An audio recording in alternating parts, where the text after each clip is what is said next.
बिहार में एक भूजा पार्टी बड़ी पॉपुलर है, मतलब सुना है हमने, तेजस्वी जी अक्सर कहते हैं कि जेडीयू की भूजा अच्छा, पार्टी। एक बात आपने कभी देखी है वो नहीं, भूजा नहीं, पार्टी? मेरी बात सुनिए ना, भुजा तो मैं भी बचपन से खाता हूँ। अब ये मैं देखिए, तेजस्वी जी विपक्ष के नेता हैं, मैं उस पर कोई बात तो नहीं कर सकता हूँ ना। तेजस्वी जी 4 तो साल भूजा पार्टी करके बोलते हैं तेजस्वी जी 4 साल थे ना, नहीं थे सरकार में, थे, तो उनको ज्यादा पता होगा। मतलब वो भी भूजा खाते होंगे। भैया मैं कह रहा हूँ, साथ में सीएम डिप्टी सीएम साहब सब बैठ के तो खाते ही हैं, उसमें कहाँ देखे, वो ज्यादा देखे होंगे। मैं तो कभी नीतीश जी के दरवाजे गया नहीं। हम नीतीश जी को मुख्यमंत्री बनाने में मेरी भूमिका रही, लेकिन हमने उसके बाद कभी नहीं गए, हमें उसकी कोई जानकारी नहीं है। कई तरह के सवाल उठते हैं, बहुत सारे पदाधिकारी हैं, आनंद किशोर हैं, पराशर हैं, अमृत प्रत्यय हैं, इस पर कोई चर्चा नहीं होती है, लेकिन डीके टैक्स पर चर्चा हो जाती है। भाई आप एक बात समझिए, भैया डीके ने, डीके के साथ तो आप भी थे पहले, तो हमेशा डीके के 4 साल आप थे, आप ऐसा आप तो मतलब उनको सब पता होगा, उनको अंदरूनी उनको चीजें। उनको बताना चाहिए था। और उसी वक्त जब आप डीके गलत कर रहे थे या कोई सही कर रहे थे, तो आप उस वक्त आप सरकार में रह के डीके को हटा देते। सरकार में जाने के बाद इस ऐसी परिस्थिति आती है, तो वो विपक्ष के नेता है, वो कुछ भी बोल सकते हैं। उनके परिवार में बड़ा क्लैश चल रहा है, तेज प्रताप यादव जी को नहीं, बाहर कर दिया। इस सब परिवार के मामले में मुझको नहीं लेना देना कोई भी चीज, वो समझे, मैं इंडिविजुअल नहीं जाता हूँ ना, मैं परिवार में। नहीं, लालू परिवार में जो ये तो वहाँ के जब बिहार की राजनीति का तो बड़ा परिवार है वो। ये देखिए, उसमें मैं कुछ नहीं बोल सकता, उसमें मैं कुछ, मुझे बिहार की जनता के बारे में, विकास के बारे में पूछिएगा तो मैं उस पर चर्चा करूंगा। चलिए प्रशांत किशोर पे बात कर लेते हैं। ये अभी नए ये कौन है? ये जनसुराज पार्टी के हैं। अच्छा, आप जानते होंगे, काफी पार्टियों के साथ काम कर चुके हैं। नहीं जानते प्रशांत किशोर जी? नहीं, मुझे बहुत कम जानकारी है। हम भी मिले हैं, दोनों आदमी मिले हैं। वो तो काफी आजकल काफी चेहरे मतलब टीवी पे आ रहे हैं, काफी इंटरव्यूज हो रहे हैं। जब पैसा जब देंगे, हम भी देंगे पैसा, हम भी टीवी चैनल पर लेकिन कांग्रेस से ज्यादा चर्चा उनकी हो रही है, क्योंकि वो तो नए नए आए हैं पार्टी में, सियासत में। मुझको तो कहीं नहीं लगा, आज तक कहीं नहीं लगा। काफी चर्चा है बिहार में, वो तो पदयात्राएं निकाल रहे हैं, भैया 2 साल पहले हम हाफ पैंट पहने तो एमएलए बन गए, तब जन्म नहीं हुआ उनका। और हम लाठी खाते खाते खाते खाते खाते खाते थक गए, सड़कों पर लड़ते लड़ते थक गए। अवार्डेड एमपी हैं, सबसे ज़्यादा सदन में क्वेश्चन और डिबेट है। ये पहले नौकरी की अमेठी में कांग्रेस के साथ, वहाँ से भाग के चले गए मोदी जी के साथ, वहाँ से भाग के चले गए कैबिनेट मिनिस्टर हो गए नीतीश के साथ, कुर्ता पहन लिए नीतीश कुमार जी को पिता। वो तो उनका प्रोफेशन था। फिर वही बात, वो कैबिनेट मिनिस्टर हो गए, प्रोफेशन था, कुर्ता पैजामा पहन लिए, प्रोफेशन था। राजनीतिक पार्टियों को उनका गजब, सहयोग दे रहे थे चुनाव जितवाने में। कैबिनेट मिनिस्टर हो गए, वहां से भाग गए, वो कोई सहयोग नहीं करते। वो कोई आज तक सिंगल जाकर के किसी सीएम को नहीं बनाए। 2 बार 3 बार जो सीएम बने, वहां जाके उन्होंने मजदूरी किया, काम किया, पैसा लिया 300 400 1200 करोड़ रुपया, तो प्रोफेशनल काम कर रहे थे। तो कोई भी करता है। लेकिन अब जो सियासत में आए, अब मैं वही तो कह रहा हूँ, नए आए हैं, वहां से भागे, नीतीश से भागे तो चले गए रेड्डी के पास, रेड्डी से भागे तो चले गए ममता के पास, वहां Z+ ले लिए।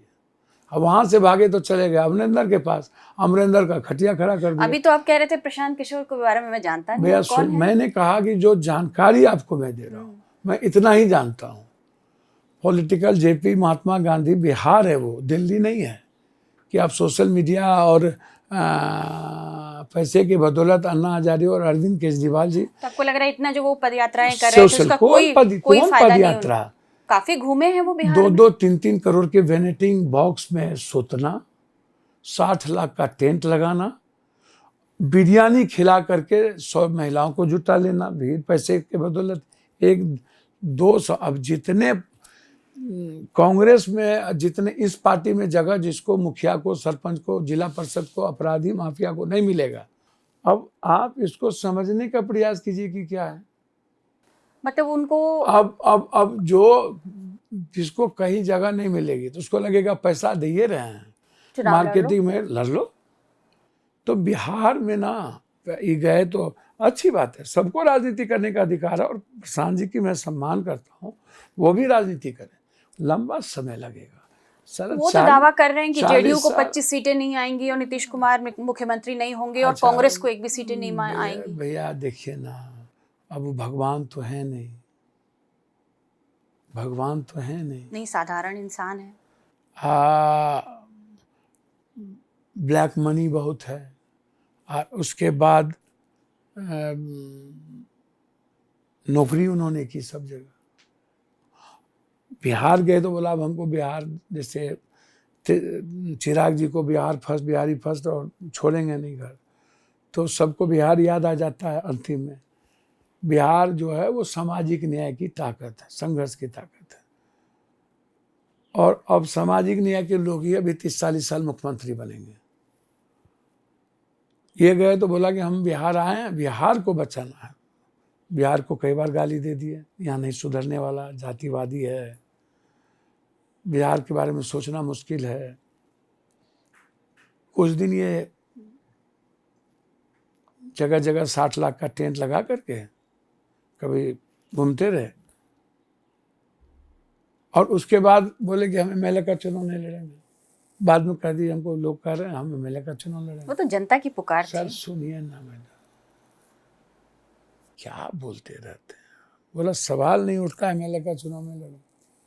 फिर बाद में बोला सवाल नहीं उठता मुख्यमंत्री का। अब उनके लोग, उनके नेता कह रहे हैं मुख्यमंत्री बनेंगे। तो उनको ये पता ही नहीं है कि बिहार सामाजिक न्याय की भूमि है। कोई ST, SC, EBC, OBC, minorities के लोग ही मुख्यमंत्री बनेंगे। इस चुनाव में चिराग पासवान को कहाँ देख रहे हैं देखिए आप? चिराग जी को वो क्या कि देखना, पूरा विधानसभा चुनाव लड़ेंगे सब वो? लोगों को मौका, अवसर दिया परिवार के लोगों ने। रामविलास जी अच्छे, रामविलास जी हमारे गार्जियन के तरह है, अच्छे लीडर हैं, बहुत सम्मान करते हैं। चिराग जी उनके लड़के हैं। अब वो अपने राजनीति को किस रूप में देखते हैं वो समझें। सबको अच्छी राजनीति करने का समझ होनी चाहिए। चिराग जी भी करेंगे। चिराग पासवान में कहीं एक सीएम फेस देख रहे हैं आप? अच्छा ये बात हम आपको कैसे बता दें? अपने मियाँ मिट्ठू बन जाए, आप हमको बता उनका दें। राजनीतिक भविष्य यदि आप देख रहे मैं हो? तो नहीं बोल सकता। आप तो काफी अनुभवी हैं, नहीं, काफी अनुभवी हो गए आप हम राजनीति में। हम किसी के बारे में कुछ नहीं कह सकते। चित भी मेरी, पट भी मेरी, बड़ों के बाप, कन्यों के बाप। एक तरफ नीतीश जी, एक तरफ लाडला है नीतीश जी, एक तरफ मिटा देना है, एक तरफ बीजेपी। सब एक ही सपना देख रही है कि मेरी बीजेपी की मुख्यमंत्री कैसे होगा। एक तरफ ये कभी उपेंद्र कुशवाहा से गाली दिलवा देते हैं, लड़वा देते हैं, कभी चिराग जी का मांझी जी से लड़वा देते हैं। तो बीजेपी तय करेंगे कि क्या करना है। मैं प्रशांत जी नहीं हूँ कि किसी को 12 सीट दे दूँ, किसी को 0 कर दूँ, किसी मतलब को कोई कुछ कर दूं। राजनीतिक भविष्यवाणी नहीं नहीं, करेंगे? मैं नहीं कर सकता, मैं नहीं कर सकता। वो जनता तय करती है, परिस्थितियां हीरो वो बनाएगी। सारी सीटों पर चुनाव, मतलब कह रहे हैं कि वो विधानसभा नहीं, खुद उस लड़े। पर मैं नहीं जानता। एक आखिरी सवाल सर, सीमांचल में ओवैसी जो है काफी चुनौती बन गए हैं कांग्रेस के लिए। क्या लगता है आपको इस चुनाव में? आप लोगों को लगता होगा सबको चुनाव लड़ने का अधिकार है। वो तो हैदराबाद में भी लड़ते हैं, कई ठो सीट लड़ते हैं, अन्य जगह भी लड़ते हैं। पिछली बार रेस्पेक्ट थोड़ी होना अपनी चाहिए। ताकत तो दिखाई दी भैया उन्होंने। देखिए कभी कभी एक परिस्थितियां आ जाती हैं, समझ गए। जिस तरीके से वार है कुछ विचारों पर, कुछ समाज पर, ये भूल जाए। कोई भी लोग चुनाव सबको लड़े, उनको भी अधिकार है। मेरी कोशिश होगी कि इंडिया गठबंधन का मत का विभाजन ना हो और एनडीए गठबंधन समाप्त हो। तो जब आप कह रहे हैं, मतलब एक बिल्कुल आखिरी सवाल है कि जब आप कह रहे हैं कि इंडिया गठबंधन आए सरकार में, तो इंडिया गठबंधन को वहाँ तो लीड तेजस्वी यादव कर रहे हैं। देखिए कौन करेंगे लीड, क्या हो तो तय नेता मेरे करेंगे। मैं अपने नेता के विजन पर ये चुनाव लड़ूंगा, कांग्रेस के वर्कर के रेस्पेक्ट के साथ चलूंगा। और जब मैं अपने नेता के विजन पर चुनाव लड़ूंगा तो इंडिया को हरा भी पाऊँ, इंडिया को जिता भी पाऊंगा और एनडीए को हरा भी पाऊंगा। बहुत बहुत शुक्रिया आपका पप्पू यादव जी, बहुत समय दिया आपने और बहुत लंबी बातचीत की हमने। काफ़ी इनका समय हमने ले लिया है। बहुत बहुत धन्यवाद इनका, टाइम्स नाउ अब भारत के डिजिटल प्लेटफॉर्म से बात करने के लिए। देखते रहिएगा, फिर हम अगली कड़ी में फिर किसी शख्सियत के साथ आपके साथ जुड़ेंगे।